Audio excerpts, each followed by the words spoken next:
but we will do that first. So let me just say officially welcome to How to Be a Good King. I'm Mike Warden, the founder and leader, as one of the many leaders of BraveHeart and the BraveHeart Intensive. Good to see you here tonight.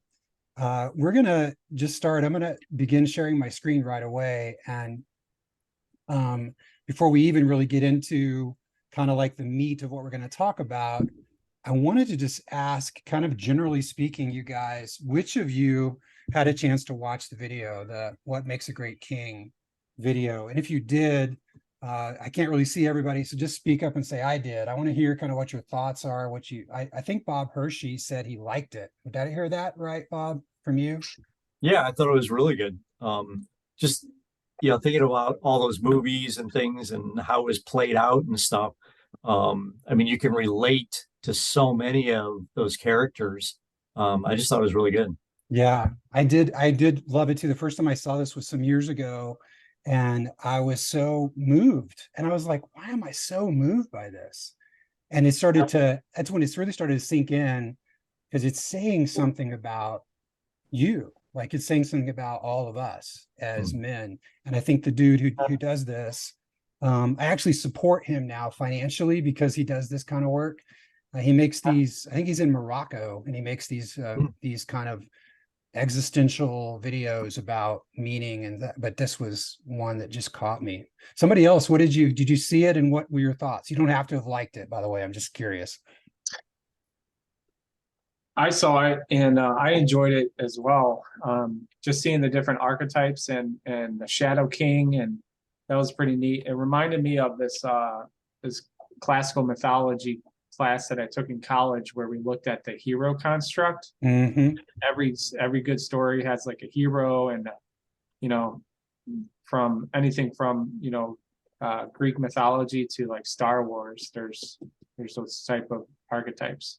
Exactly. Yeah. We're going to dive into this archetype tonight. The hero archetype is another awesome one that we'll probably do in a future masterclass, but all those things, man, it's like, I really nerd out on this stuff. So I hope you guys are buckled in. It's going to it'll be good.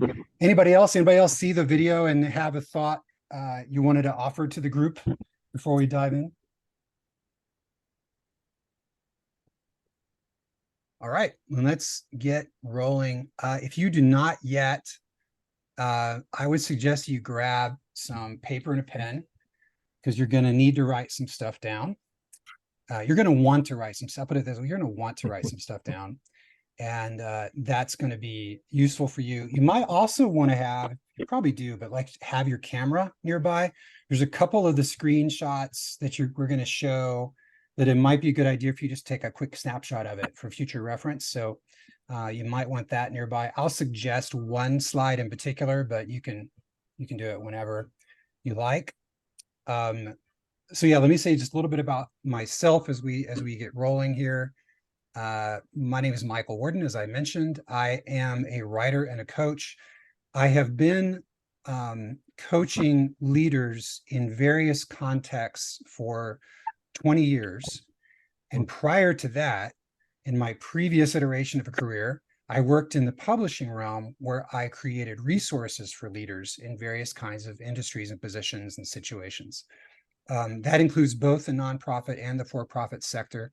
But a lot of my work through all that time has been around leadership development, helping men become the fullness of who they are meant to be, so that they can bring their gift fully to the world in whatever context they're in, whether that's a gift in the corporate world or in the secular world or in the family space or in the community space or in some kind of art that they want to bring.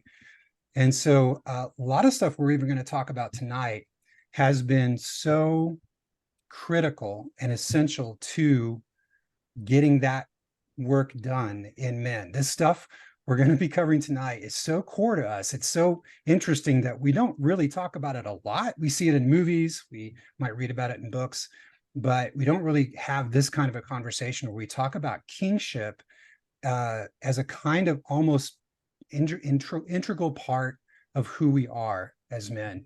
So that's what we're going to talk about tonight. Let me begin by just, I guess, making a case to say why bother talking about kingship? I've kind of already started that, but I will say this one key reason is that it's been recognized for thousands of years as one of four kind of foundational identities that's woven into the soul of a man. These foundational identities are called archetypes, and you can see them here kind of written out in the little graphic there: a king, warrior, magician, and lover. And I don't know how many of you have ever seen this before or heard of this before, but it really it sounds a little metaphorical and woo-woo when you say it this way, but let me try to bring it just one step down closer to earth, because it's based on this notion that we have as human beings, and as men in particular, these four centers of intelligence, these four kinds of places from which we know things. And so you can go through these four and just name them. So like lover would be equivalent to your heart, right? Your lover heart, your emotional intelligence, your center of passion, your the things you know in your heart, right?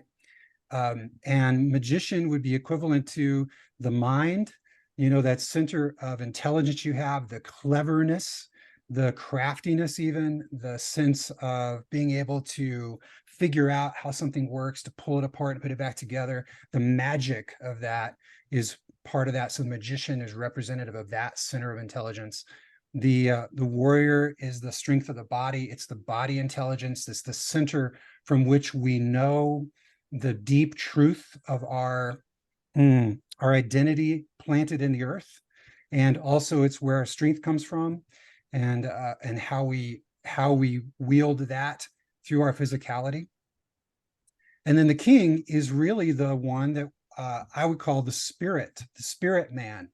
The king is the one who rules over all the others in an ideal situation, right? So not all men actually operate in their king. That's the first thing to know. And those that don't are always operating out of balance, because they have these competing energies that are or their different centers of intelligence are kind of like arguing with themselves. And we've all had this where we have like, gosh, my mind says this, my heart says this, and my gut, I just feel like this other thing is true. We really do need to connect to this deep spiritual center that we all have in order to get clear about what choice to make in different contexts. The spirit is almost like, for those of us who are Christ followers, it's that part of us that's already in union with God. So there's a way that our king energy is coming as a steward, a delegated energy from the King of Kings. And that intelligence is where we get a lot of, or all of our sense of how we should leverage our strength, how we should leverage our intelligence, or how we should leverage our passion and our love.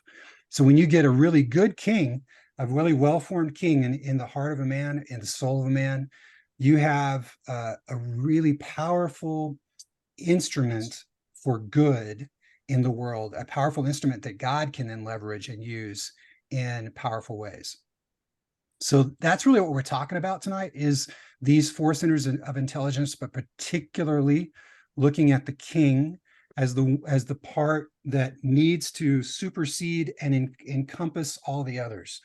And we'll talk about tonight kind of how that happens. I will say again, though, even before we move on to the next slide, that many men never even develop their inner king. And you can look around.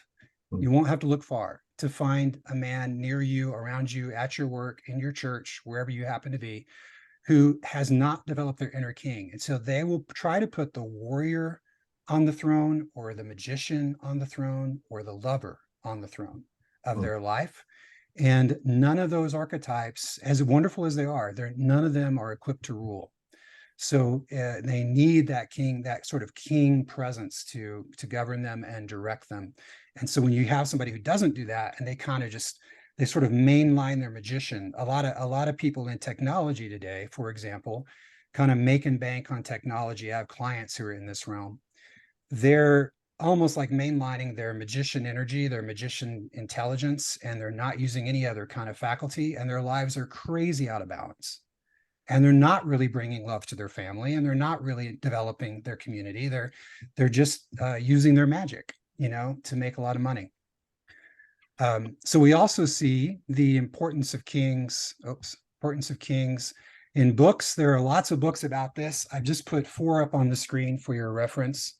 I would say Iron John is probably one of the foundational books that every man should read, by Robert Bly. It's from back in the 60s, 70s, when this kind of thinking was finally coming about. And Robert Bly was a poet who also delved into the symbology, kind of the Jungian psychology of adult development. And it talks a lot about kingship there. One thing he says that I really love in his book, and that book, is that women, the feminine, I'll say, tends to become civilized by its nature. Like, it tends to want to be domestic. The masculine is civilized by choice, and it doesn't always want to be civilized. And so I think that's a key thing to know. There's a wild man inside all of us. There's a kind of a crazy man who needs to be there, and it's good to be there. But that's another reason why the king is needed, to kind of keep us from running amok, or from stepping out of the boundaries of where we need to be. One of the things that's so true about kingship in general is it's about governing strength, how you use your strength. And when you don't have kingship, you will tend to misuse your strength in one way or another. So anyway, Iron John is one. A lot of stuff we'll see tonight is based directly out of this one by Robert Moore, King, Warrior, Magician, Lover, where he goes through those 4 core archetypes and describes them in detail, and kind of describes the developmental arc for each of them as well. The 2 on the right are Christian books that have come out in recent years. Becoming a King by Morgan Schneider. Some of you probably read that book. I actually led a class on it, and it's kind of targeting men in their 30s, about how to move into the kingship phase of life in that decade. King Me is written similarly, but from the perspective of someone that's more my age, looking back and saying, how do we give kingship to guys who are younger? So both are good books. Both of these books on the right come from a pretty standard evangelical perspective. The books on the left do not come from a Christian perspective. There is truth in all 4 of them. So worth checking out. If anything we talk about tonight really excites you and you want to go deeper, that's where I would start, with one of those. So it's essential work for every man to discover these archetypes in himself, and to consciously develop them in a way that leads to wholeness for him and blessing for others. That's the whole point of this, is not navel gazing, but stewardship. And the best kings know that the kingship that they have is not about them. That the kingship that they have is about all the people who are under their influence, and the drive, the pull, the desire, the passion to bring blessing and safety, and to multiply the effectiveness of the people who are under your care. So we'll talk about this later, but one of the first things that has to die in a good king is his ego. If the story's still about you, you are not a good king. That's the bottom line. So yeah, the chief among the archetypes is kingship. And by understanding the archetype of kingship, we can understand more about what it means to be a wholehearted man, and also to understand something of the developmental path that we have to travel to become the men or the kings that we're meant to be. So I'll walk us through how that works, but I'll first just cite this passage in Proverbs. So I'm going to make a comment about 2 comments about this. Proverbs 20:28 says, "Love and faithfulness keep a king safe, and through love his throne is made secure." There's something specific about a Christ-centered king that is not typical of all kings. And I want to point it out specifically, and it's kind of wrapped up in this verse. And it comes down to this notion that love is the power that fuels the will of the king when it comes to a Christ-centered king, someone who's following the way of Christ. And I can say it this way: you have these four different sort of sources of intelligence. And so if you put the king and the lover side by side, like you say, the king is the king, but the primary advisor to the king is the love, is love. Like, what would love do? What would love have me do? That's becomes priest energy. Like, the priest is really a king lover. And we're called in as priests in 1 Peter 2:9, you're a chosen people, a royal priesthood, a king priesthood, a holy nation, God's special possession, that you may declare the praises of him who called you out of darkness and into his wonderful light. So there's this kind of particular intimacy for Christian men around developing your king and making sure that love is the intimate advisor to the king in your life. The reason that's important is because if you were to choose instead of that, if you were to bring your king energy and then bring in warrior next to that, which sometimes is needed, but what can happen with that is that that becomes a conqueror, right? In the best case, it's a deliverer, right? You have king warrior energy become a deliverer of someone who's in bondage, but very often that can translate into Alexander the Great or some other figure like that, who becomes a conqueror. And that's not what Christ demonstrated on the cross, not the way he demonstrated for us to actually bring kingship into the world.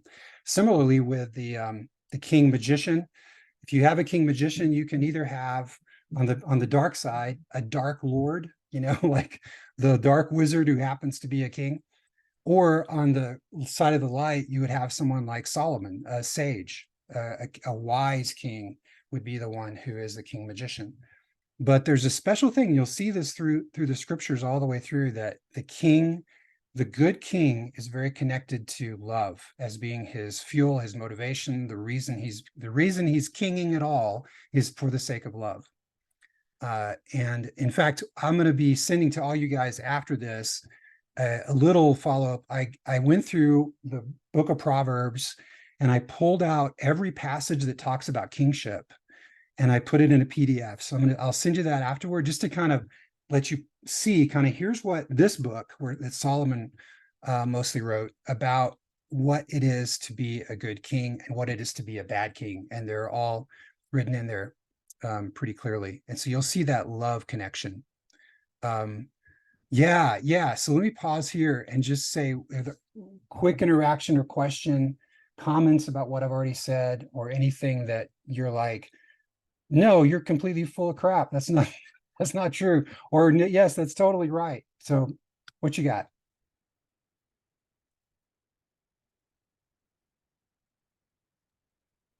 When you brought up this verse, we've been going through 1 Samuel in our men's fellowship, and it's like chapter 26, 27, somewhere in there.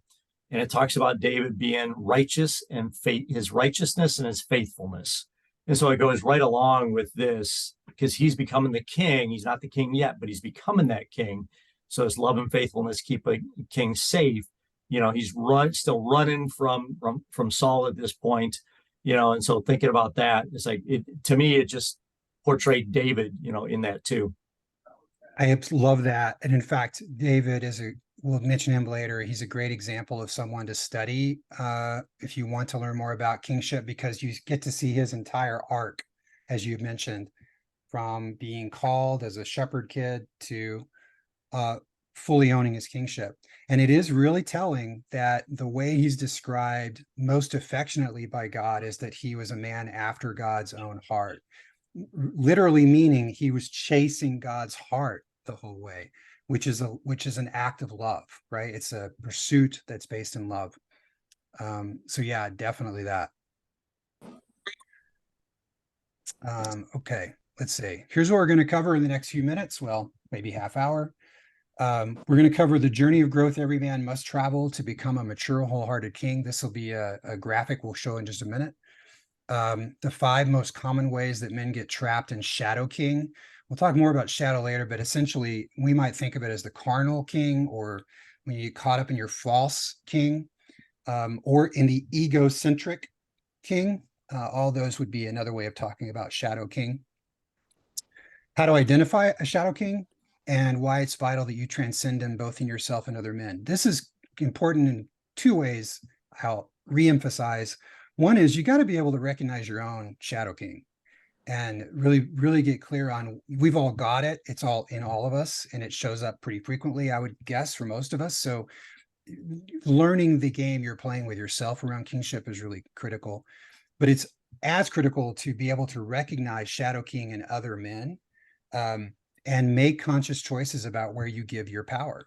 So to not give your strength, don't lend your strength to a shadow king, even if that shadow king agrees with everything you think is true.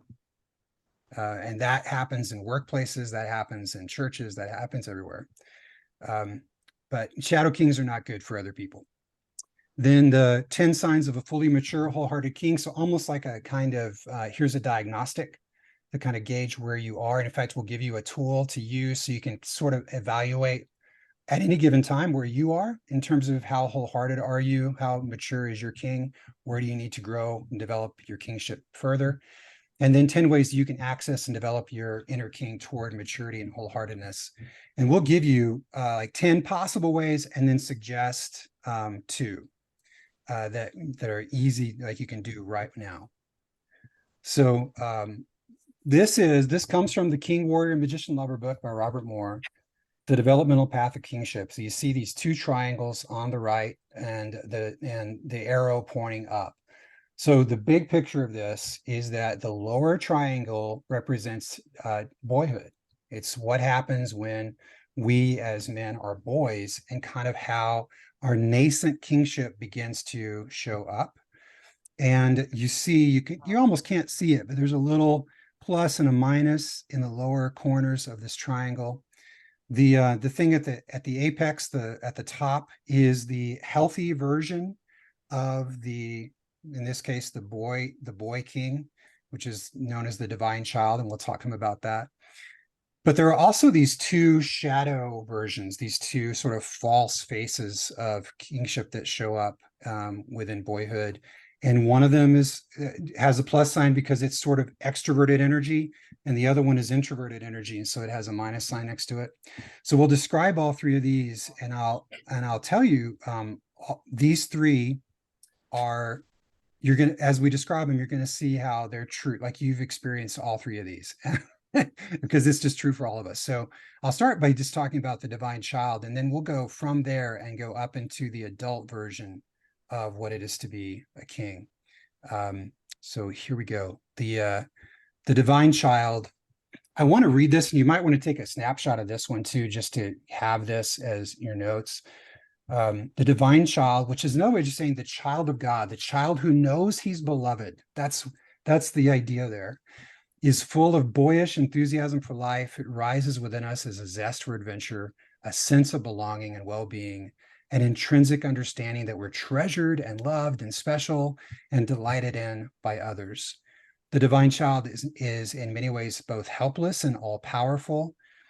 Helpless in that he's still a child and he depends on the adults around him to meet his needs, but all-powerful because he naturally consumes the attention of those around him. Have you ever watched boys at play? Just that pure energy of just that boy energy is delightful to watch, and it's why there's entire movies about it. Just being a boy is a wonderful thing. And what's also wonderful is that even though we grow out of it as we come into manhood, we don't lose access to it. It's like it's almost like we grow another section of our souls above that section, but we still have access to being the divine child. And it's important that we keep it, because there's times where we want to play, and there's no better way to do it than reconnecting to that divine child and just experiencing the delight of being alive, and the delight of your strength, and the delight of movement, and all the things that little boys are really great at. So I'll add this next phrase, and then we'll ask a question. While the divine child is healthy and to be treasured throughout our lives as men, it is unhealthy for the divine child to be the one running your life as a grown man. This is what we commonly call the man child, or the man-child syndrome.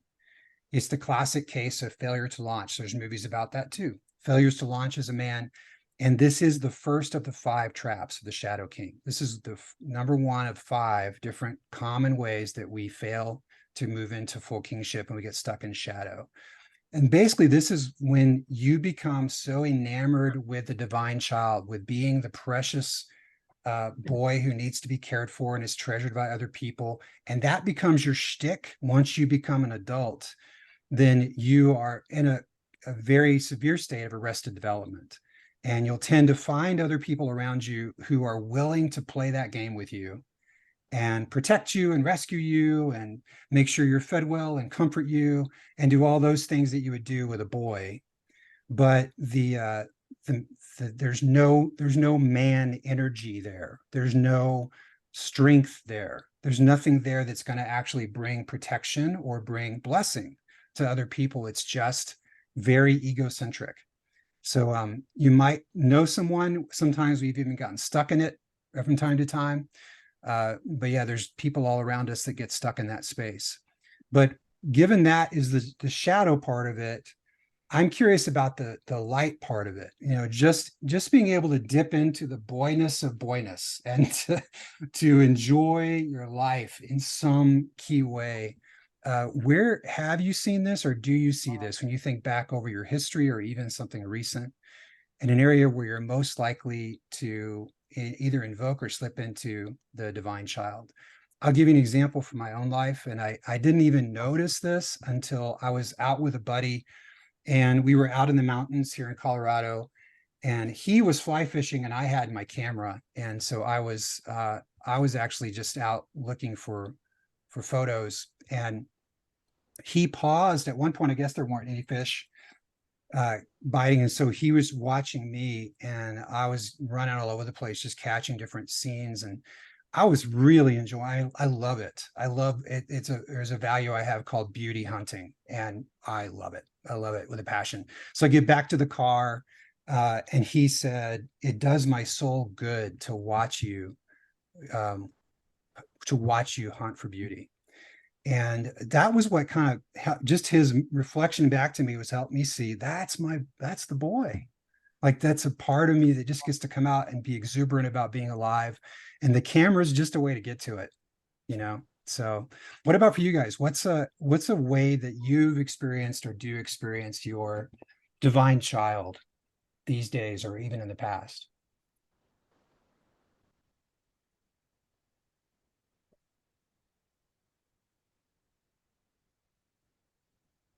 For me, Mike, I know most of my adult life was the adventurer, the one, out, if you see a sign that says don't go past this point, I'm like, oh, I'm going past that point. Yeah. Like I'm gonna, go adventure and find and, hunt and all the whatever those things are for an adventure.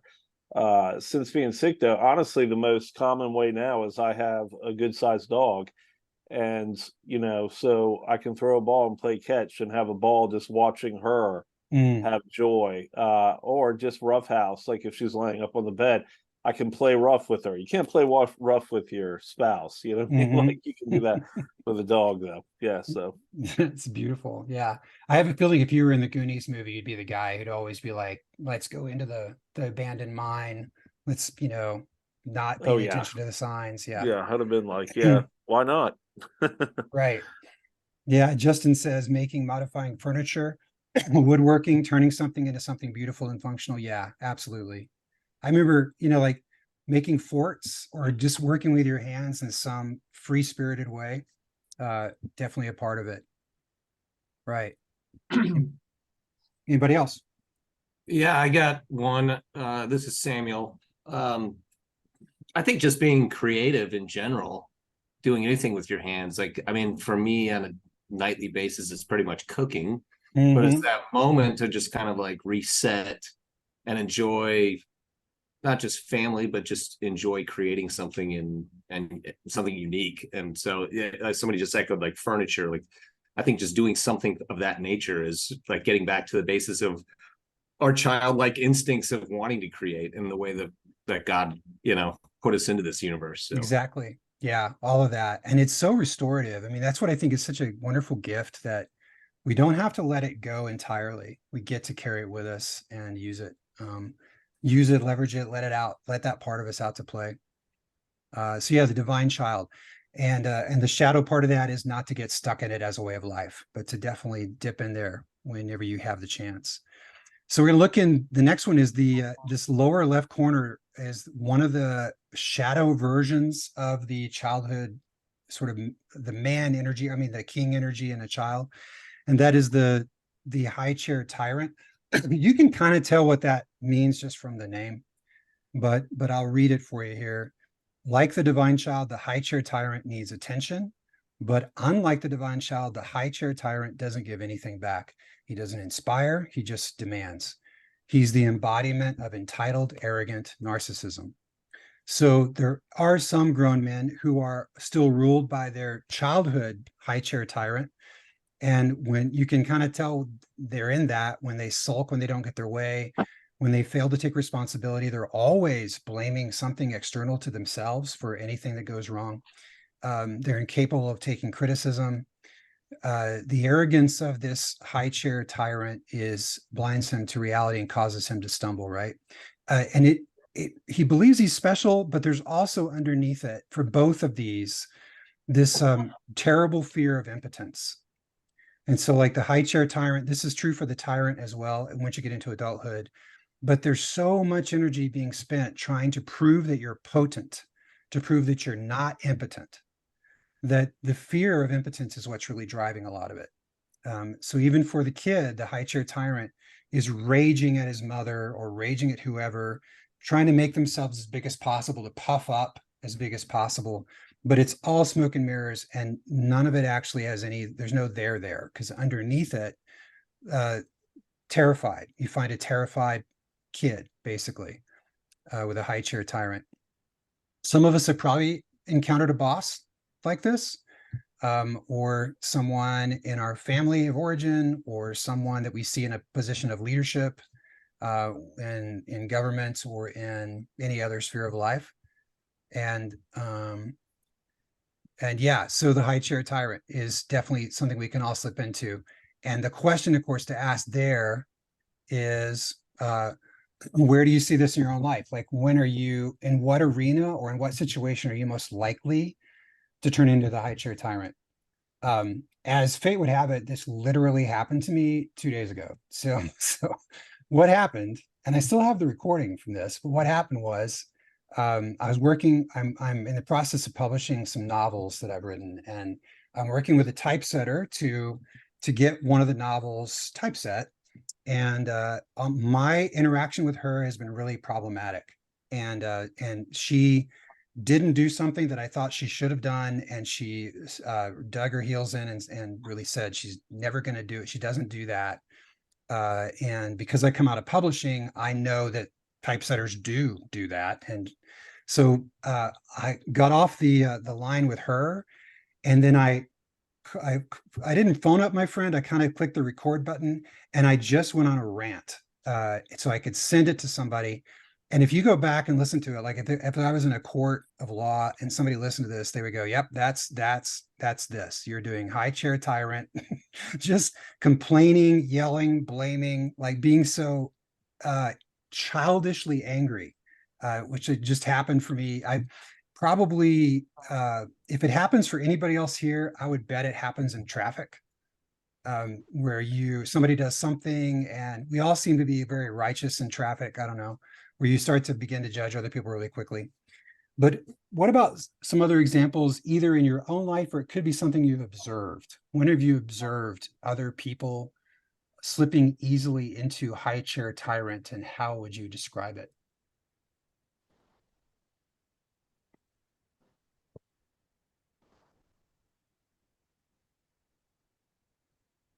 I think one thing I would point out is, I think when people act out in this way repeatedly, like when you start to see a pattern of this, like Mike, I know you, I know that's not something typical for you. Like that is something that took place, but it's not typical. I think for the man that this is typical of them. what's really interesting is they really feel like they are in control, and they really feel like they did get themselves there, when really there's other people that are spoon feeding them all along. Mhm. Like, hey, I'm sorry, but you didn't do much yourself to get to this place. Right. If anything, you're enabling yourself to just stay stuck in this place. I don't know if that makes sense, but It does. yeah. Yeah. In fact, I thank you for that. And I would add, one of the ways you can pick out a high chair tyrant or a weakling, they're both shadow expressions of kingship, is when the people around them have to manage them.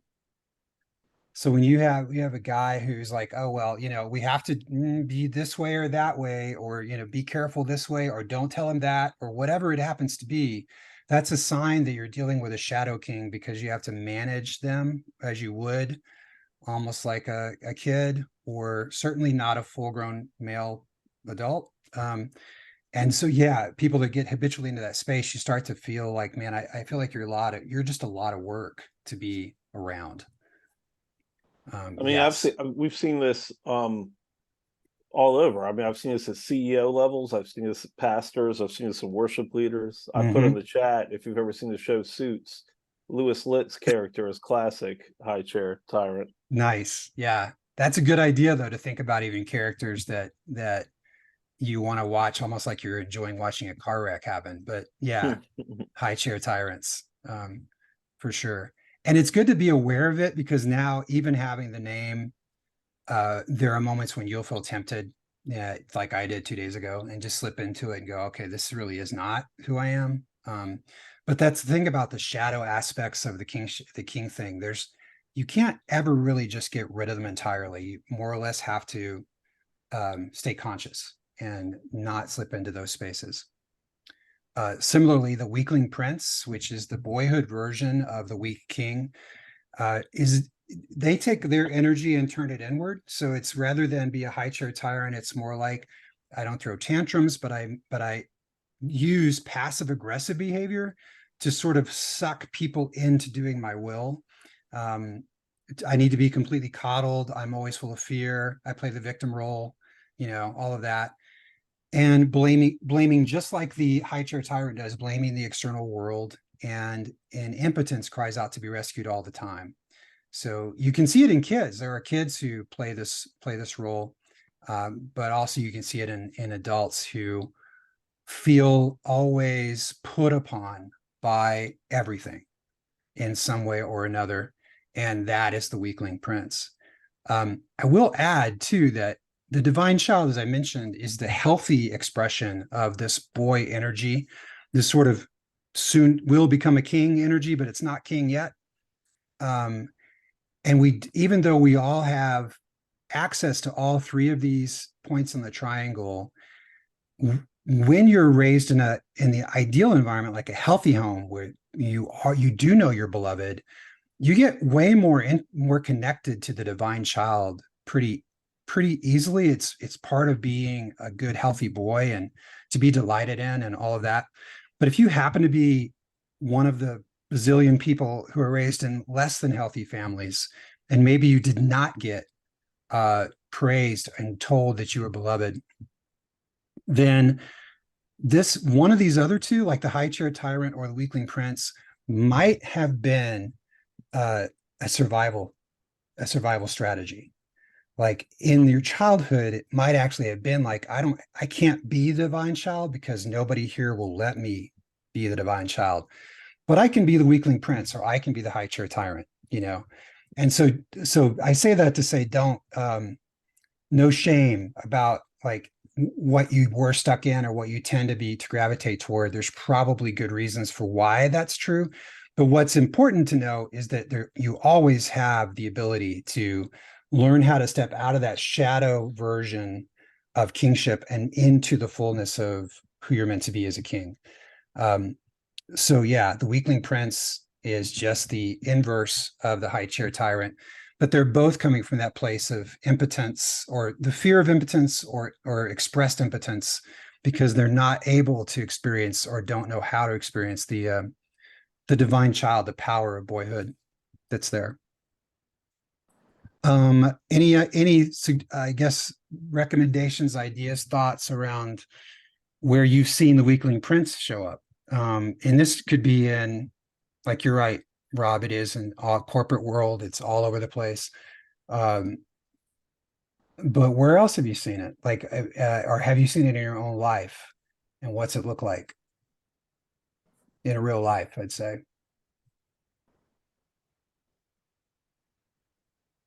I think I saw a little bit of this in my dad growing up. Just kind of feeling stuck in that 8 to 5 job, and kind of like the world was against him, not enough pay to bring home. Mm-hmm.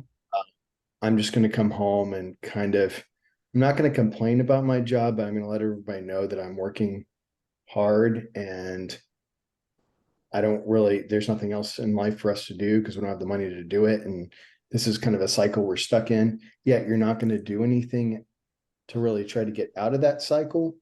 Right. It's your So lot in life, or So kind of like, woe is me. yeah. Feel sorry for me, but help me, but I don't want help. Mm-hmm. So Yeah, it's a weird, I don't know, brain spin that we do, or some men do. But yeah, I I mean, see. my dad worked his ass off. I mean, I love my dad. I love him for that. But I do think about him when you were reading through that. I was like, yeah, I see that. Right.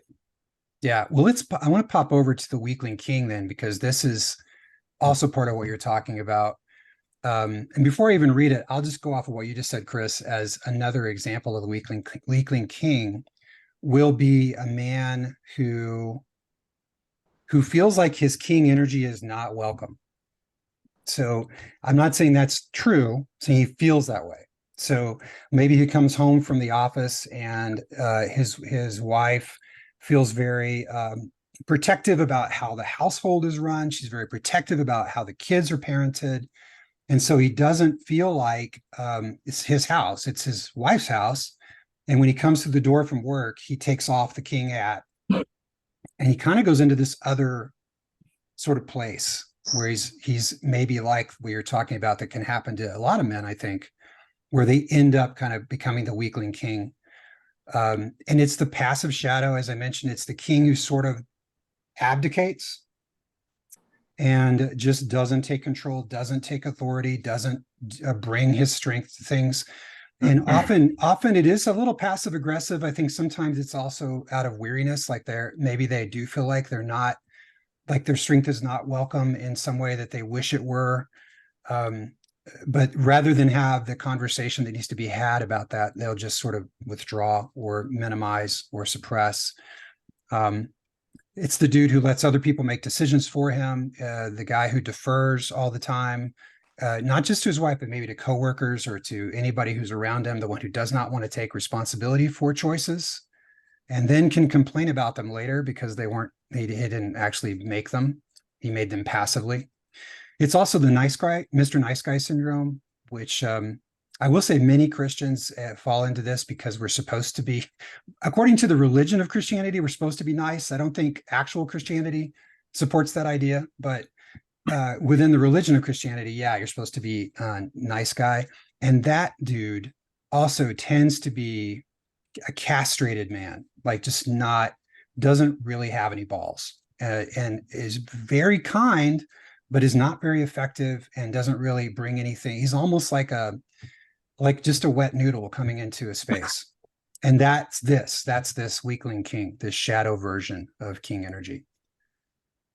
Yeah, and I'm curious, Mike, I don't want to jump ahead if you're going to speak about this, but you spoke to this earlier about sometimes men, they're not even aware of the kingship chair. It's more of they'll just play out of magician their whole life, or they'll play out of warrior or lover.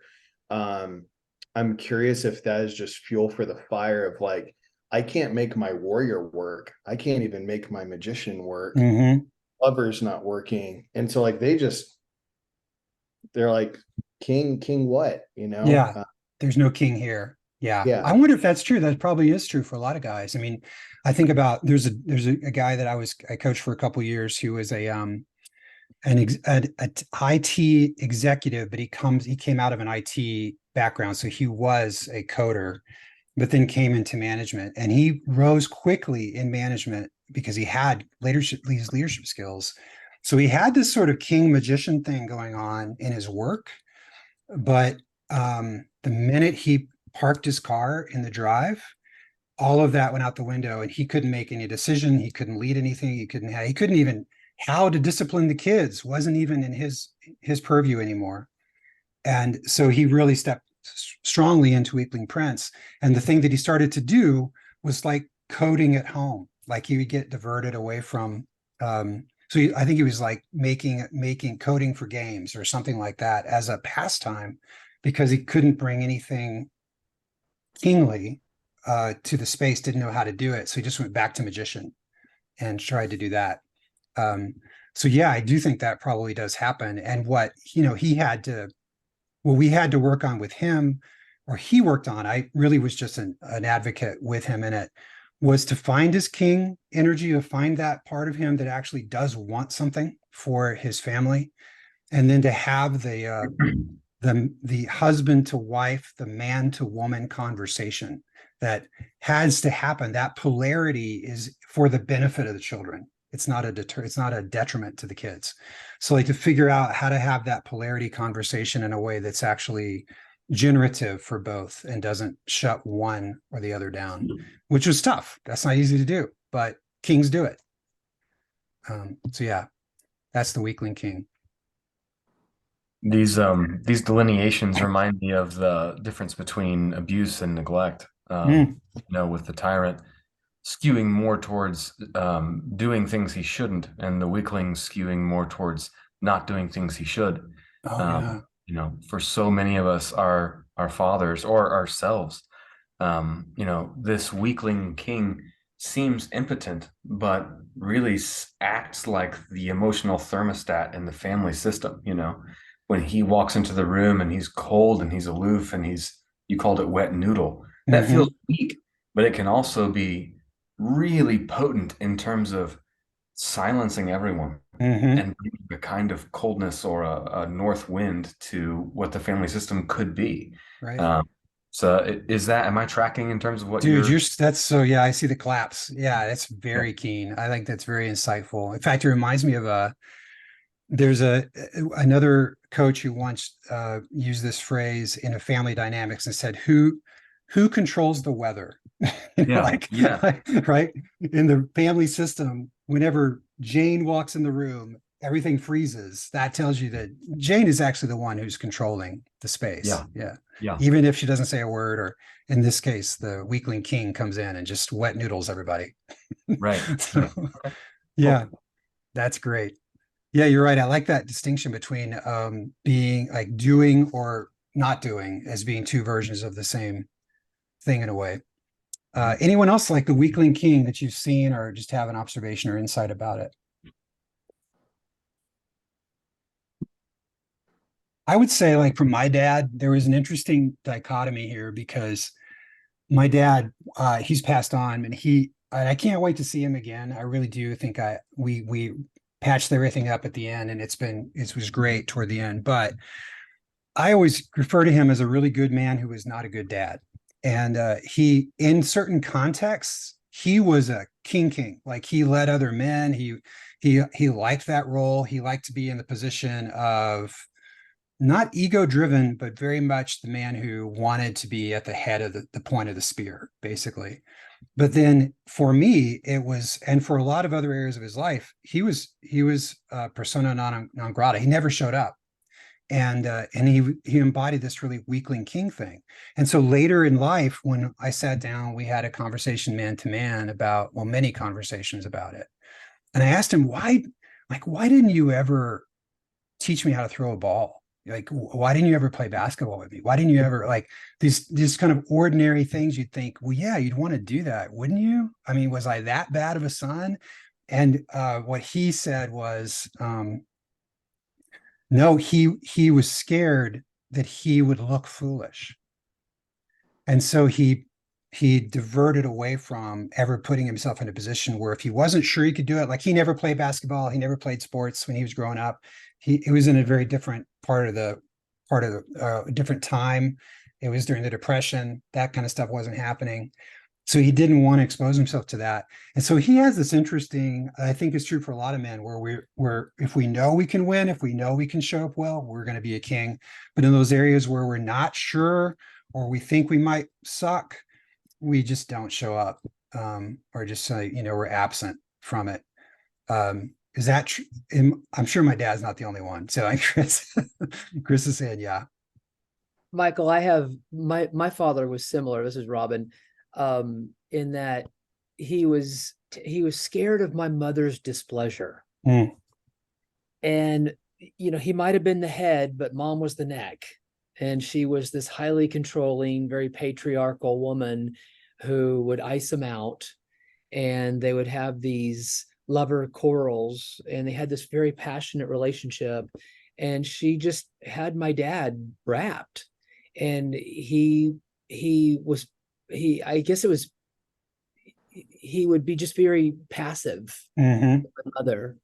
And I sometimes think the best thing he could have ever said was just like, woman, I love you, and we're not doing this, right? We're not doing this with Robin. We're not doing this with my other 4 brothers and sisters. We're not Right. doing, and if you hate me, or, it's like standing in the fury, the wave of fury of a woman takes balls. I mean, stand up, because we love them. We want them to be happy. We want to please them. And I just meet so many guys, and I was this way for years, where a woman upset, really unnerved me. Yeah. And I learned that from my father, and I had to unlearn it. Mm-hmm. And, and it came from a good place on him, of course. I mean, he wanted to keep his family together. But I just see that when it comes to the weakling king, I see that in him, and I certainly inherited that and had to learn differently. Yeah. In my relationships, especially with everybody, it's not a, screw your feelings, right? I went through that too, that rebellion, but more of a being able to just hold somebody's anger or emotions and be like, oh, and even label it and say, Mm-hmm. you sound angry, or or it sounds like something's going on. What's coming up for you? Talk to me. And to just be able to let the person be in their energy and it not affect mine, and just allow them the space to work it out. Yeah. And Go ahead. I think that's a really good insight. And I think that's when you see the weakling king, be it in yourself or when you see it in other people, it's always the one who can't navigate tension. Once there's tension, they start folding, and they either withdraw or they just acquiesce. Yeah. They puff up, or they collapse, or they escape. Yeah. That is a really good insight. And I love the thing you said at the end there, Robin, about to be able to hold as Rob said, tension or feminine energy coming at you, whatever it is, to hold it and let peace reign in that space for you and for her. That's like really mature king. And so we'll talk about it in a few minutes. Like, there are some signals you can look for to say, yeah, the king is the dude. When the mature king walks into the room relaxes. It's the opposite from the shadow king. Shadow king walks in the room, everybody gets really tense. When the mature king walks in, everyone relaxes. It's like, okay, we're all okay now. And we can be angry and all that stuff can happen, but there's king energy here. The king is here. We're all right. That's the ideal, at least for a good king. And I think it's important. I think it's important to capitalize when those moments occur, that we don't label someone with just they are this person. Because like we talked about that too, Michael, like you had one of these moments. Mm-hmm. Like when my dad, it's really interesting. One of the things that my dad really struggled with was showing up as a spiritual leader in our home. But when my dad would pray at the dinner table, he would end his prayer in tears almost every night. Wow. And I could literally see that man and how close he was to the Lord. And to this day, he was just over here the other night. He prayed over dinner. There were some tears in his eyes. And I'm just like, ooh, Like that is powerful. Yeah. Like you're showing up, Dad. Like you're showing up fully as Yeah. a kid right now. And so celebrating those moments with other men is really special too. That is so important. I mean, if we don't have, first of all, if you don't have other men in your life who can reflect that back to you, it's a massive void. But Chris and I are in a circle together, so I'm lucky enough just with him to be able to celebrate those moments, to see it in each other and to call it out. And even that is a sign of kingship. We'll talk about that in a minute, but kings recognize other kings. And that's one of the ways okay, I'm a king. I just did a king. I just did a king because like those other kings just pointed it out, right? So yeah, exactly. Okay, the other side of that is the tyrant. This is it's the difference between the high chair tyrant and the tyrant is basically potency. So the high chair tyrant will rail and scream and that kind of stuff, but at the end of the day, all of his power is emotional manipulation. The tyrant is the dude who will actually try to destroy you in some way or another. It's a seeker, destroyer, tear down. Narcissism reigns in this particular shadow space. So he does really think he sits at the center of the universe. He does believe that he's justified in everything he does. When you're stuck in this space, you do tend to have a kind of a scarcity mentality. Like it's either me or him. It's either me or them. I either take power or I will be lost. That kind of thing. He doesn't understand what a good king understands, that the more authority you give away, the more you have. That's mature kingship, understands that, but not the shadow king. So you'll see this in grown men who are very committed to maintaining the illusion of their own potency, even though they are potent. So like an example might be right now, Putin is a pretty good example. So he's in this position, he's in a position of great authority, has a lot of power behind him. But you can see even from many countries away, you can see how the dude is very keen to make sure he is always appearing potent because he's scared of losing that power, right? That's what tyrants always do. Is they're more interested in maintaining the image of their potency and of keeping that power than anything else. That's really the point of being in that space, is to keep your power. This is also where most abuse stuff comes from, like physical abuse, emotional can be either, but physical abuse, certainly sexual attack, that kind of stuff usually comes out of this shadow space. It can come up out of other places too, but you find it here. As they'll tell you often when you study rape, rape is not about sex, it's about power. And so that's usually something coming out of this shadow space for men. Do you see tyrant in your own life? Do you see it? How do you see it in the world? Where do you feel like you've seen it before and gone, damn, that's pretty rough. I think I've already mentioned Putin, but I do think we see it. You can almost do a study on kingship by looking at male leaders in different positions around different countries and just be able to identify using some of this stuff, where they're at, what they're operating in, just by noticing a few of their behaviors and things that they might say or do, both good and bad. But yeah, what about you guys? What have you noticed or what are you aware of when you think about the tyrant? I got one. This is Taylor.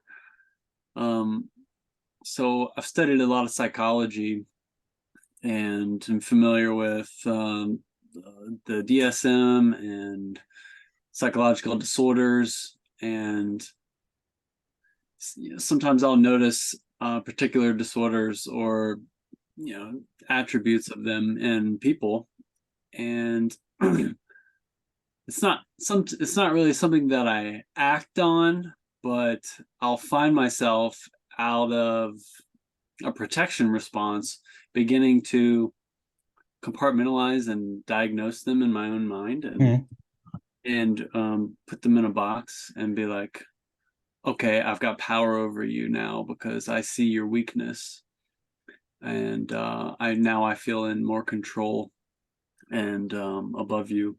And so yeah, it's more of something that happens inwardly for me, but I notice that I'll slip into that sometimes. Like I've got your number. I know you're like I'm on to you. That kind of almost subtle. Like I could cut you down Mhm. if it came to it, and I got that ammo in my back pocket. Right. Yeah. It's real insidious, and yeah, I gotta keep that in check. Yeah. It is interesting because I think, in some cases the king, the positive king energy or the good king also has that kind of discernment. But I guess and I'm curious what you'd say to this, Taylor, or anybody else, the desire of what to do with it is different, right? It's something about it is either more redemptive or in the most negative sense, restraining, to say, okay, I'm going to put a wall here because I can't let you hurt that person or, that kind of thing. But no, I don't mean to like stomp on you. That's not the point of it. Yeah, most of the time, especially when I'm working with clients, it's like, okay, yeah, it's obvious. This is here what we're doing, and I'm going to work to help you heal. Mhm. Yeah, very redemptive. And then I went to a martial arts class the other day, and the guy was kind of getting on me and not really letting me go before getting my contact information and trying to make me sign a contract. And uh, he was using his power over me. And then, so when I felt a little bit threatened, that's when I started going into more of that protective space and was like, all right, I'm gonna analyze you, figure you out, and then use this as a weapon if I need to. Mhm. Gonna ninja you in some way. Yeah, Right. Yeah, right. it's true. It Yeah, I would isn't. say. Go ahead. Oh, Go ahead. sorry. Go No, ahead. please go ahead. Yeah, I would say. I mean, I can relate to most with this. It's the hardest thing to. I mean, have had to do a lot of work in my life to keep this from being and done better at times than others. But I think behind every tyrant, I think there is a scared boy who was probably in an abusive environment, an alcoholic, like an alcohol situation where everything was always, you never knew what was going to happen, and a child who decided, and I think for me, like in this case, it's not that I want to control, like it comes out in different ways. Like for me, it's like I don't want to control everyone, but no one can control me. You know what I mean? Like that's how it comes out. Mhm. Like I'll do whatever I can to keep from being controlled. To Taylor's point, like I could do something similar. Like if I have to, I will do whatever, but you don't get to control me. I don't need to control you. I don't need to have, but I don't, and that's where the tyrant can come out. But in my case, it's a scared little boy. I couldn't even say those words 15 years ago, but there's a scared little boy in me still, Mhm. that I've had to learn to not only accept but say, oh, I need to give you a different message than I gave you for most of my life. You know what I mean? Yeah. Yeah, it's really keen. I mean, very true. And I relate to so well to you in the opposite corner because, like, in my dysfunctional childhood, escaping, hiding, disappearing, withdrawing was the survival technique that worked. And so I couldn't be the high chair tyrant. My sister actually was the feminine version of the high chair tyrant. And so she had already taken that seat. So, so I was the weakling prince. And so as a man, that shows up for me as the weakling king of moving toward acquiescence or accommodation or deferring or not owning what I bring, in some way. And same with you. It's just a process to kind of unlearn the childhood version of that shadow, to kind of unravel that, heal the kid, step into your adult male man spirit and bring your full kingship. So yeah, Because the tyrant can get their way a lot by sheer domination and power, and you see that people like Putin and other politicians that will remain nameless. But I do think that it's the importance of the true king, because a tyrant will always back down to a true king. They can't. I mean, they'll no matter how hard they try, a true king can always supplant a tyrant in my, That's right. from Yeah. my experience. Yeah. Yeah, very true. If I if yeah, I go can, ahead.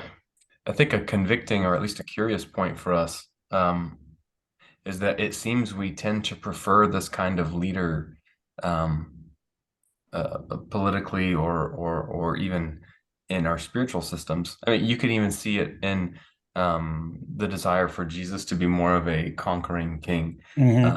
and the sort of disappointment that was evident when, oh, he's coming riding in on a donkey. Like, what is this? This is not. Mhm. This is the expression of true king. I think it's easy for us to miss true kingship in the shadow of the tyrant. Right. It can be so But, large and imposing. It's because it's the a way the world has rough. largely been might is right. You know what I mean? Like, Sure. so yeah. Yeah, I think too. I mean, they talk about this in political history and sociology, but whenever there's a sense of unease or a lack of security in a population, and it could be a family, it could be a company, anything like that, people tend to unthinkingly want a strong man. Like that's the word Yeah. they use. They want a strong man, someone who's going to kind of rally everything and get it all together.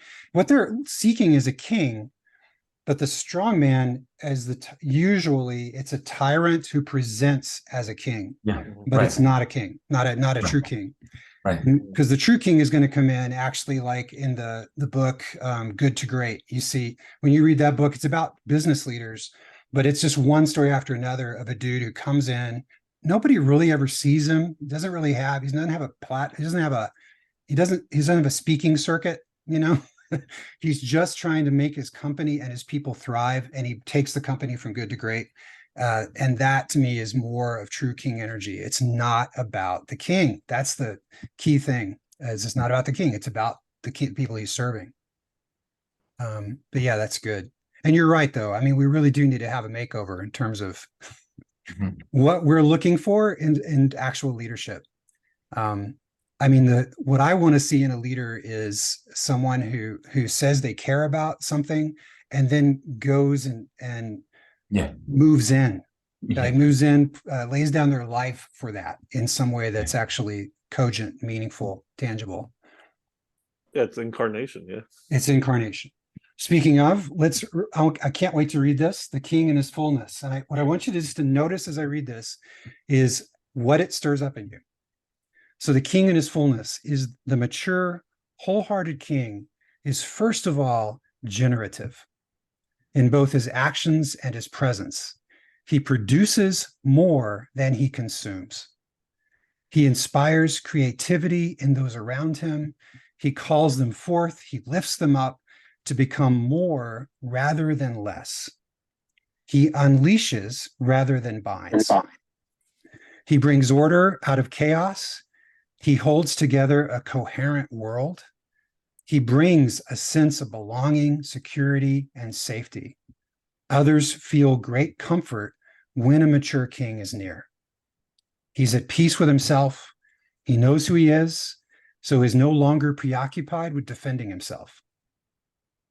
Instead, he uses his power to defend other people. He knows the boundaries of his domain, and he brings blessing, creativity, and new life to all who come under his rule. So just knee-jerk reaction. What does that stir up in you? How does that make you feel? Just even hearing the description.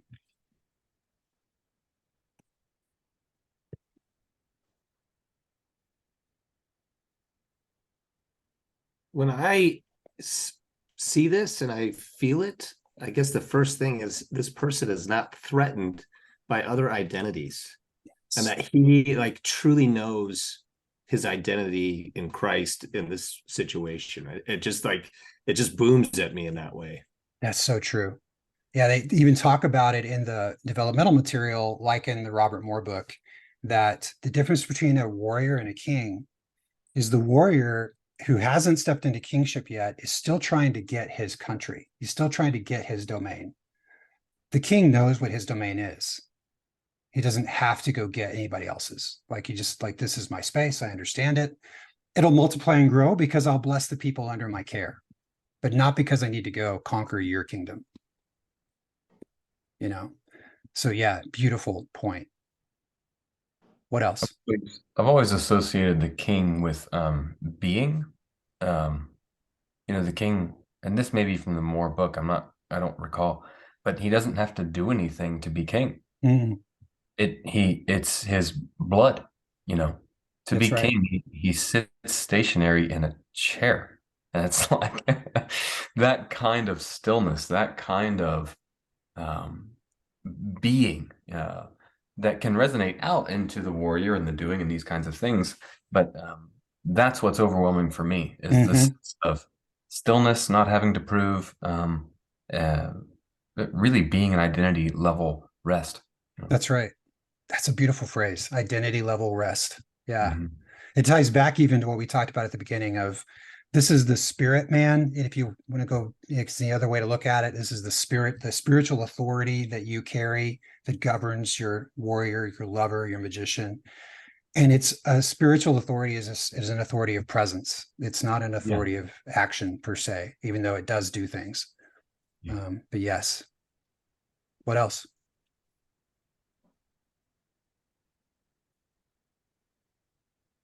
I'm really moved by personally the benefits, like to be near a king. And if you've ever been around a true king, you know this feeling that you feel unleashed in a way that is very generative. Like if you're creative, you'll be more creative. If you think you might be able to do something, the king will give you the courage you need, or actually not give it. He'll call forth the courage you need to go do it.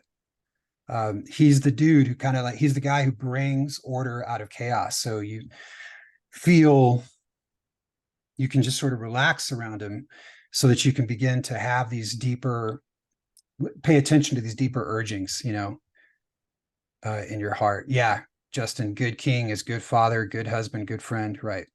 Exactly. One leads on to another. Michael, Robin here. The kings I think I'm most inspired or most drawn to are ones that are inspiring. They talk in terms of possibilities and outcomes and solutions, and not from a rah-rah place, but they have the ability to say, okay, this is the problem, breathe. Mm-hmm. We're not going to deny the problem. We're certainly not going to deny your feelings about it and that it hurts. I'm happy to sit with you here in it for a moment.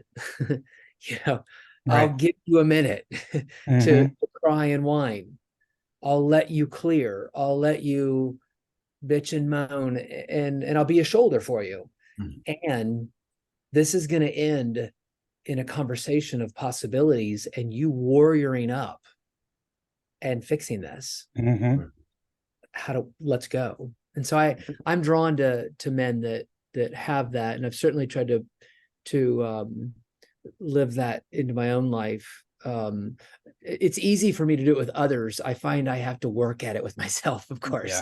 Yeah. I'm like, hold on, Robin. All right, I've whined, I've cried for a week. It's supposed to be like a day. Now it's time to man up. Let's get this thing done. So I'm getting a little better at that. Yeah, your inner king, like finding your own inner king for yourself, I think is really tough in some of those key moments. But yes. I was really drawn. I mean, the one thing I guess I'd say overarching about this description is that I want to know this man.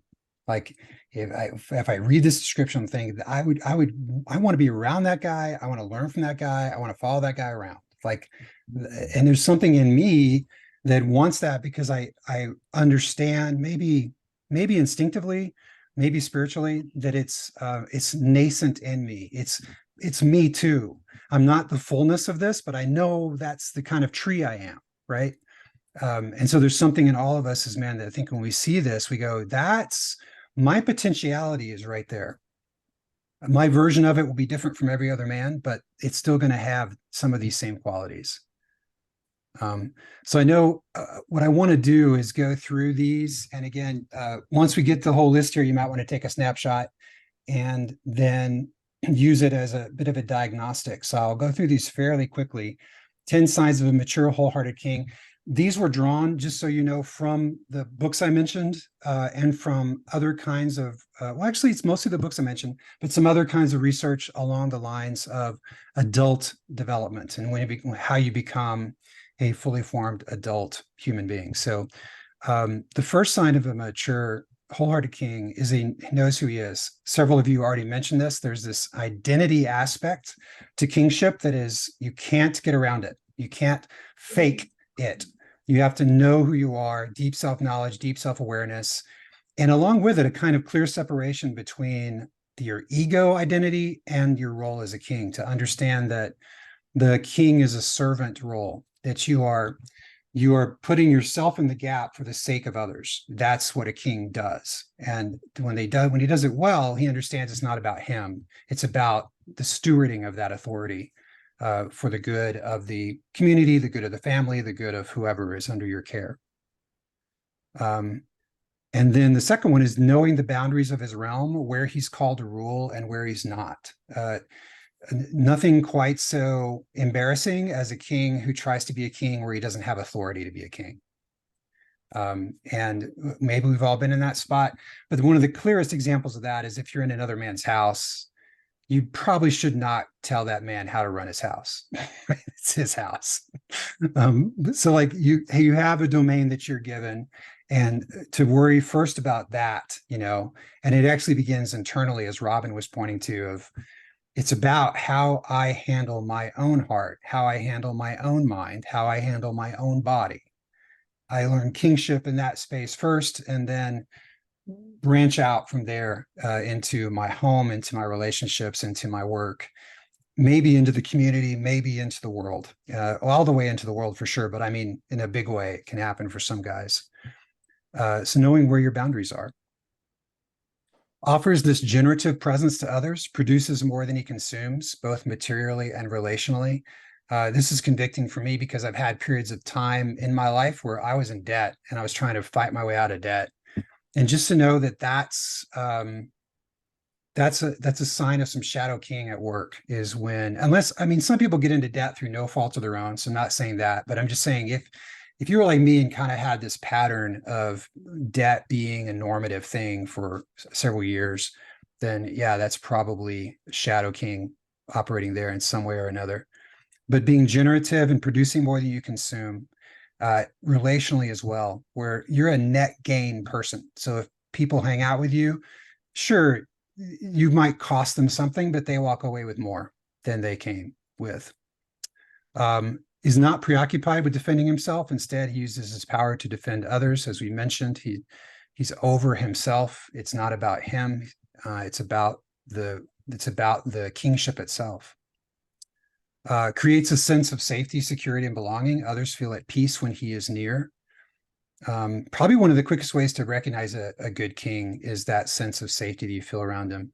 I will say there are times when like it says in Proverbs, when the wrath of the king is kindled, everybody gets, scared to death. And that there is something about when you have power and you know that you can wield it, and there are moments when you will, that can create fear in other people, but that's not the same thing as being scared of you because you're wrapped up in ego trips and you're a tyrant or a weakling. Brings order out of chaos, brings peace to disruption, brings clarity to confusion. This is what, Robin, you were describing so beautifully earlier, of just being able to hold a king space so that all kinds of stuff can happen inside that space and it's still okay. Still all right. Brings blessing to those in his realm, unleashes and lifts up, inspires and calls forth, enlarges rather than diminishes. Does being in relationship with you enlarge other people or diminish them? Might be a great question to ask about your influence as a king. Protects those under his care, taking decisive action to restrain those who threaten the peace of his realm. I use that word restrain very purposefully because it is not punitive in the sense that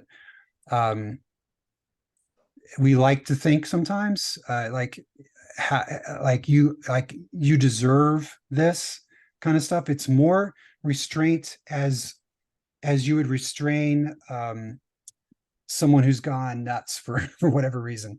I always think back to the story of in the script in the Bible about the original fall of Satan. And one of my questions was, this beautiful angel that in the story falls, and why didn't God kill him? Like why let him live? And there's this thing about restraint that you see even from there, where it's like he used restraint even when the angel appeared to Joseph and said, "Hey, people are coming to kill your son." Why didn't God just kill the people? Right. So there's this restraint happening through all of that. And there's something about the mature king that uses his power in a very nuanced way, to restrain rather than punish. It doesn't seek to destroy in the way that a lot of times we think about vengeance as being a good thing sometimes. And I don't think that's where the king operates from. Actively partners with God, steadily growing in wisdom, joy, love, and abundance, and life to the full. This is the idea of the king as a spiritual role. So you're operating in a partnership with the King of Kings. I even love that God is referred to in Scripture as the King of Kings, so that we kind of have that image right from the beginning. And then the last one is that the king receives and recognizes the blessing of other mature kings. It's an interesting thing that happens, that once you step into kingship, suddenly you become visible to other mature kings, and they see you and they acknowledge you. And it's a very wild experience, but it's very cool. And it's right there in Scripture where it's a beautiful story, but when David fights his way to get to Jerusalem to finally sit on the throne, so you have this whole narrative where he's years and years in caves. He goes to Hebron, he gets anointed. He's still not on the throne. He has to fight another 7.5 years to go get into Jerusalem. And then he gets into Jerusalem, and he sits on the throne, and then other kings recognize him. They send gifts to him. And then it says in the Scripture, that's when he knew that he was a king, when the other kings said, "You're a king." So there's something about that that's true for us as well, when we step into that kingship. So I know, my goodness, my time is going quick. So here I want to have you take a picture of this. This is what I would offer to you as something to take home and do, is to look at the wheel of life. This is just a graphic that shows the different areas of your life. They're kind of arenas. And to ask yourself the question, based on that inventory that we just listed, on a scale of 1 to 10, how fully is this mature, wholehearted king energy showing up in this area? Like in your relationship with your significant other, in your family, in your health and fitness, you just name it. And we're all going to have a widely varying responses to that. So it's not meant to be in any way shaming. It's more just diagnostic to go, oh, wow, I really have a lot of powerful king energy when it comes to this. I get what being a king is in this area, but I seem to be not really focused or not paying much attention to being a king in this other area of my life. Like for me, finances was one that definitely I had to grow up in. Again, this is something you can come back to again and again, just as a way to kind of gauge where you are at. 10 ways to develop your king. This one, I'll give you these two that are probably going to be the two most important ones. Clarify your core identity, your mission, your values, and the borders of your domain. That essential thing of who am I as a king? What's uniquely true about me as a king? What's the mission of my kingdom? Like, what am I here to actually do? And what are the values, or you could say the laws of the kingdom? Like, what are the things that must be true about the space where I rule under the King of Kings? That information is foundational to everything else. So if you don't know that, then you end up looking to other people to tell you what your kingdom is for, or to tell you who you are as a king, or to tell you what your values are. And that never works. That's like David wearing Saul's armor, times 10, times 20, times 30. So you have to get clear on this stuff. And as it happens, the BraveHeart intensive that we do within the BraveHeart Men, that's its whole purpose. You go through the BraveHeart intensive to identify your core identity, your mission, and your values. And we also talk about shadow mission in that space too. So talk more about that in a minute. Second one is to develop a strategic life growth plan. I can't say this more like strongly enough, but yes lives in the land of no. And what that just means is that every time you say yes to something, there's 1,000 things you just said no to, because you said yes to that one thing. And so part of being a king is understanding that your yes means 1,000 no's, and to understand what that no has to mean for other areas of your life, even when it's things that you actually don't want. You'd rather it not be there, but because you said yes to one thing, you have to say no to others. So keeping your integrity with other people, but also keeping your word to yourself. BraveHeart Circles is really good for that. And we'll talk about that probably later. I'll send you some information on it. 3 is to study great kings. We already mentioned this, kingship in Proverbs, David. There's some great biographies of men that you might see in history, or it can't even be fictional characters that you can study as really great king profiles. Finding a mentor can work for that too. Number 4, develop the virtue of order. Jordan Peterson got a lot of airtime for saying, clean your room or make your bed. I forget when he first started saying that, the 12 rules of life.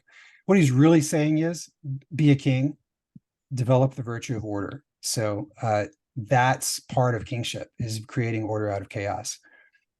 Practice blessing other people. You can start this tomorrow. Never underestimate the power of your blessing. I love seeing X in you. When I see this happen in you, it really blesses me. I mean, you can just play around with different wording, but just find someone to bless every single day and notice the impact you have. Create more, consume less. Good advice there. Run from the corruption of money, power, and sex. Materialism, grandiosity, and hedonism. One thing you'll see in kingship is that the pitfalls of kingship almost always fall into one of these 3 categories. Either they get too materialistic, they get grandiose, or they start to love pleasure more than anything else and comfort. So to know, if you know that going in, then you can actually develop practices in your own life where you're not going to be as susceptible to money, power, sex, materialism, grandiosity, hedonism. Let's see. 8 is develop the traits of true leadership. And this is essentially like 20 ways to kill your ego. The true leadership generally comes down to wisdom, but the preface to that is you have to stop making it about you. That to be a good king, to be a good leader, you can't be the hero of the story. That's not what the king is for. And then actively partnering with God, obviously, to pursue greater wisdom, love, and abundant life to the full, John 10:10. The truth is that Jesus is the life. And so to be able to grow in abundance, to multiply and increase as a king, he's your teacher. He's the one you've got to know to do that. And then lastly, to become a mentor or to pay it forward. So I'd say of all these, the number one is getting clear about identity, mission, and values. If you know that already, then to begin to develop a strategic growth plan. How will you become a fully formed, mature, powerful king? Like, what would that look like? How would you know when you got there? What are the areas where you need to grow? That diagnostic that we just showed is a great place to look for that, which you can mine that for years. I mean, there's lots of places we have to grow as men. The BraveHeart Intensive is, some of you already know about this, but it is what the BraveHeart Intensive is specifically designed to do. Men walk out of a BraveHeart Intensive understanding their core identity, understanding their mission, understanding their values, and they understand also their shadow mission in addition to that. And with those foundational pillars, they can build from that and into the kingdom that they're called to actually govern and create. So I know our time is gone. Here's what I want to ask though, one guy, and I think I'm going to ask it of you, Rob, if you don't mind. I would like for these guys to hear, just for one of us, to share our identity and mission. So this, Rob is one of our BraveHeart leaders. And when you go through the BraveHeart Intensive, you do actually walk away with what we call an identity statement. It's a bit of a manifesto, but it's really the result of a process of learning your unique identity as a man of God. We operate on the premise that you're the only one of you that's ever existed, and you're never going to happen again. So there's something unique about the way that God shows up in you as a king that's different from everybody else. So the identity statement is meant to get at that information. And the mission is like, when you live your identity fully, what naturally happens to the world. So Rob, would you mind giving us that? Sure, just my identity statement. And mission, if you don't mind. And mission, okay. I've been called Enduriel, Flame of the West, shattered and then reforged anew, the sword of Kavod, a mighty warrior prophet made to reveal. In my arc are my words, my voice, and my pen, as well as an occasional musical instrument. Wielding them well for my king, I am forever refined by a raw, open, and powerful fire, tempered with vulnerability, fueled by truth and compassion. I am made to think and to feel, under orders to traverse the path of wisdom. I am both playful and dangerous. I am made to be present while also pushing boulders and the envelope. I exist to forge. My king has bestowed a double-edged blade to bear and use, on occasion, to cut through bullshit and pierce the hearts of men, using the tip to point things back or forward to him, whichever is needed based on whatever my king has asked. My mission, I'm here to challenge those who dare to the brave expedition of coming fully alive, heart, mind, and soul. Thank you. Would you mind just saying another word or two about what that's done for you, why it helps to know that information? Oh gosh, we'd be here way too long. It's been very grounding. It's been very centering. It's given me a lot of confidence through some very dark days in my life. It's helped me acknowledge that I do have a prophetic gift. I think I sort of knew that for a long time, but resisted it. And I think BraveHeart is where God really, through BraveHeart and the intensive and the days that followed, as I began to practice speaking and developing really that identity, that I'm still fully coming into. Let's be clear. But I think that's where really I began to embrace how God actually made me and some unique things he made me to do. And it allowed me to see clearly when I do show up at my best, and sometimes when I show up in ways that are clearly not my best. Yeah, beautiful. Yeah, and it's really been great to.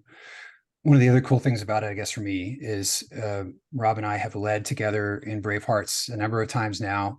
And so to somebody's point earlier, there is no sense of, I don't need to be Rob. Rob doesn't need to be me. I need Rob to be Rob. I need the kingship that Rob has to show up in that space. And it's beautiful when it does. It's glorious when it does. And what I bring is a different kind of kingship, and that's beautiful and good too. So there is something about it that is very calming to the heart of a man to kind of know, well, I know where my domain is. I know what I'm here to bring to offer, and I know what I do, what I'm wired for in the sense of bringing that spiritual authority. So And that's a really good point, Mike, because I would say one of the biggest things for me probably in maturation, and we covered it tonight in the thing too, is that I feel much less threatened around other kings, to know, no, I don't have to be that kind of king. I know the kind of king that God called me to be, and I'm comfortable there, and I don't have to feel threatened by their kingship. In fact, I can just really enjoy their kingship and go to them for their king and realize, oh, they have a wisdom that I need too, so yeah, yeah. it's glorious. All right, I know we're over. Thank you guys for being patient. If you had to drop off, that's fine. You're probably catching the recording later. There are 2 BraveHeart intensives coming up in the next few months. We'll follow this up with information. You'll get this through email as well. One of them is happening, though, in Georgia in the end of September. And we just have a handful of spaces left for that one. And then the one in October happening down in Austin or outside of Austin, I think still has a fair number of openings. But if you're interested at all, we'd love to talk to you about it and to explore the possibility of you going through this training for the sake of your kingship and what you're called to do, where you're called to go in the world. So I'll leave it there, and I'll open it up. Say, does anybody have any last final thoughts? Otherwise we're good. You guys have been fantastic. What a great conversation to have. But yeah, it's really been a pleasure to be around you. Okay. Great presentation, Michael. Oh, okay. Thanks, man. Appreciate that. Yeah. Thanks, Good. Michael. All right. Well, then again, you'll get the recordings. You can see this later. And if you have questions about BraveHeart, let us know for sure. And we'll talk to you soon. Have a good night. Thanks again. Good. Yeah. Bye, Thanks, everybody. Really great. Well,